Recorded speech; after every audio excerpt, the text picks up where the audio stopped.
നമ്മുടെ നാട്ടിൽ റിപ്പീറ്റേറ്റീവ് ജോലി ചെയ്യുന്ന ആൾക്കാരും സെയിൽസ് ആൻഡ് മാർക്കറ്റിംഗ് മേഖലയിൽ വർക്ക് ചെയ്യുന്ന ആൾക്കാരും ഉണ്ട്.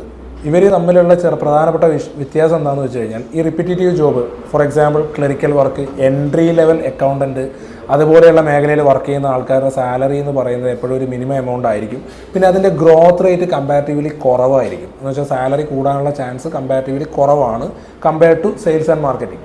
ഇനി സെയിൽസ് ആൻഡ് മാർക്കറ്റിംഗിൽ വർക്ക് ചെയ്യുമ്പോഴുള്ള മെച്ചം എന്താണെന്ന് വെച്ച് കഴിഞ്ഞാൽ, തുടക്കത്തിൽ സാലറിയും കാര്യങ്ങളൊക്കെ കുറവാണെങ്കിലും പിന്നെ നമുക്ക് അതിനകത്ത് എക്സ്പീരിയൻസ് ഉണ്ടാവുകയും നമ്മൾ പെർഫോം ചെയ്യാൻ തുടങ്ങുകയും കമ്പനികൾക്ക് അത് നേട്ടമുണ്ടാക്കി കൊടുക്കുന്ന ഒരു ലെവലിലേക്ക് വന്നു കഴിഞ്ഞാൽ ഈ സ്ഥാപനങ്ങളൊക്കെ അവർക്ക് സെയിൽസ് ശമ്പളത്തിന് പുറമെ ഇൻസെൻറ്റീവ് കൊടുക്കും. അതേപോലെ ലക്ഷറിയസ് ആയിട്ടുള്ള ട്രിപ്പുകൾ, വാഹനങ്ങൾ, ബൈക്ക്, ഗാഡ്ഗറ്റ്സ്, മൊബൈൽ ഫോൺ, ഇങ്ങനെ പല സാധനങ്ങളും ഇൻസെൻറ്റീവിന് പുറമെ എന്ത് ചെയ്യും, കൊടുത്തുകൊണ്ടേയിരിക്കും. അപ്പോൾ അത് ചെയ്യാനുള്ള, നമുക്ക് എക്സ്പ്ലോർ ചെയ്യാനുള്ള മേഖല കൂടുതലാണ് എന്നുള്ളതാണ് സെയിൽസ് ആൻഡ് മാർക്കറ്റിങ്ങിൻ്റെ ഒരു പ്രത്യേകത.